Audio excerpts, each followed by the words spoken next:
Welcome to the Gentleman's Guide to the World Below, and your introduction to the Gem Master calling from the world below. The Gem Master is introduced in the Delver's Guide, our player's handbook, if you like, for the World Below RPG. We're currently funding it over on BackerKit as part of the Buried Treasures crowdfunder campaign.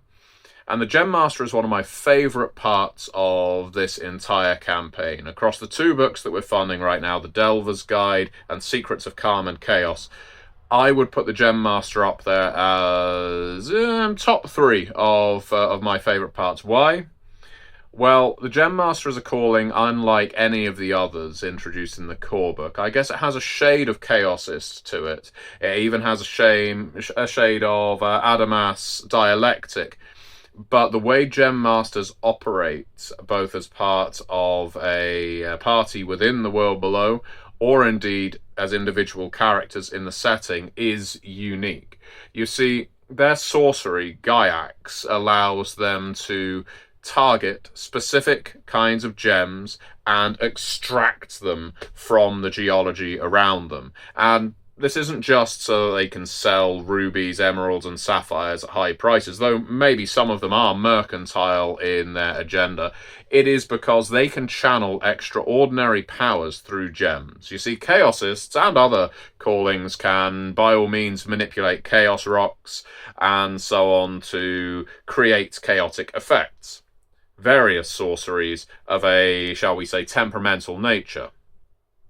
In the case of the Gem Master, they can actually choose specific kinds of powers that channel via specific kinds of rock. As examples, you can take various sorceries as part of being a Gem Master, as part of the Gaiax sorcery, that allow you to invest various gems with theses, syntheses, antitheses, so antagonist powers, and sorceries. This means you can store powers for later use, but you can also steal powers from other creatures and festoon yourself with these various gems of various properties. You can also channel a gem's elemental properties. You see, Gem Masters have access to a ritualized gem power that is distinct from their sorcery, that enables them to, as examples, use rubies for creating sparks of flame all the way through to explosive infernos. There are many, many different gems, many different minerals and precious stones introduced to associate with the Gem Master that have different elemental effects. It is quite an expansive, extensive list, which really, as I say, makes the Gem Master stand out from the rest of the playable calling pack.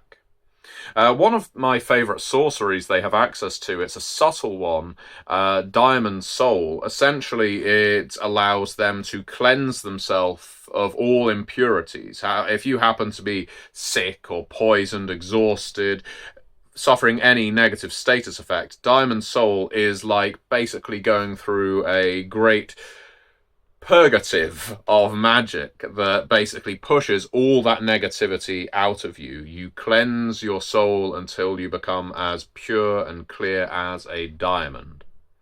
And of course, as I say, their central power, I guess the biggest one, all the way up from, I think it's 2-dot power to 5-dot sorcery, allows them to empower jewels and ensorcel jewels. So yes, you can start putting your own powers or stolen powers in the rocks that you keep about you. You can even give them to other people, because Gem Masters who keep too many of these highly powered jewels on their person risk criticality incidents. That's right, criticality incidents. Easy for me to say. This is very much influenced by the idea of what happens if you push two enriched nuclear, let's say plutonium rods together. You will create a burst of highly deadly, not black tarantulas, but radiation. In this case, it's chaotic energy. Anything can happen. So this can make for a fantastic trap or weapon that you use in the world below, if you have enough of these rocks about you or within the party and you desperately need to get out, you only have one chance to do it. Maybe it's time to throw all of your chaos rocks, not just chaos rocks, but your gems, your jewels that you have empowered, in one place and book it the other direction, because something terrible will follow in your wake. Gem Masters aren't as inherently chaotic as Chaosists. They have a more ordered, structured means of channeling their power and storing it. They occupy a greater role of trade, of mercantilism, of geological analysis than a Chaosist might. So in some ways, if you want to use a D&D comparison, a Gem Master is more of a wizard as compared to a Chaosist sorcerer, or wild mage, I suppose. But I do think they occupy a space in the world below that you would very much enjoy playing. I've playtested the material in the Delver's Guide and Secrets of Calm and Chaos, and as I said at the very head of this video, the Gem Master to me is one of my favourite parts of the world below now. I love the complexity, but also the flexibility of being able to store all these different batteries of power and unleash them at the best or worst possible moment for you and the rest of your party, or your community, or your settlement. Now, the Gem Master isn't alone. There are various new callings introduced across both the Delver's Guide and Secrets of Calm and Chaos. That's right, just because Secrets of Calm and Chaos is a story guidebook doesn't mean it doesn't have new playable options in. It does. It just leans a little heavier towards the story guide, but not exclusively so. I think that every book should have something playable in it, and so, indeed, these ones do.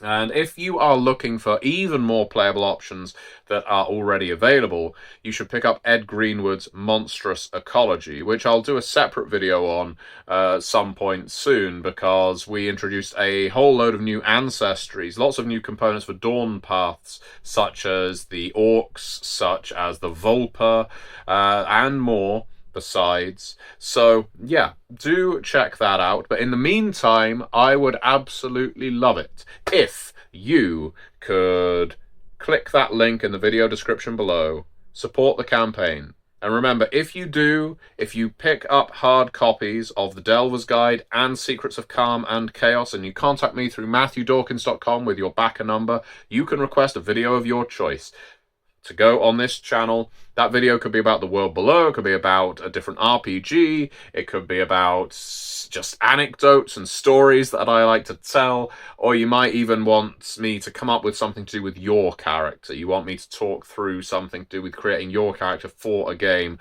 or some backstories, or some story hooks, or some monsters. I am happy to cover pretty much anything. It doesn't even have to be RPG specific if you really don't want it to be. I can talk about pretty much anything, not always in an informed way, but I'll give it a damn good try. So please do check out the campaign for Buried Treasures, so you can find out a little more about the Gem Master and the other callings introduced. We will be back next week with even more secrets and treasures, buried or otherwise, from the world below. Every week for the next month, you're going to be getting two videos covering different aspects of the world below. So I hope you're looking forward to that. If you have particular requests, please do pick up the Delver's Guide and Secrets of Calm and Chaos so you can make them via MatthewDawkins.com. Thank you very much for watching. I will be seeing you next time.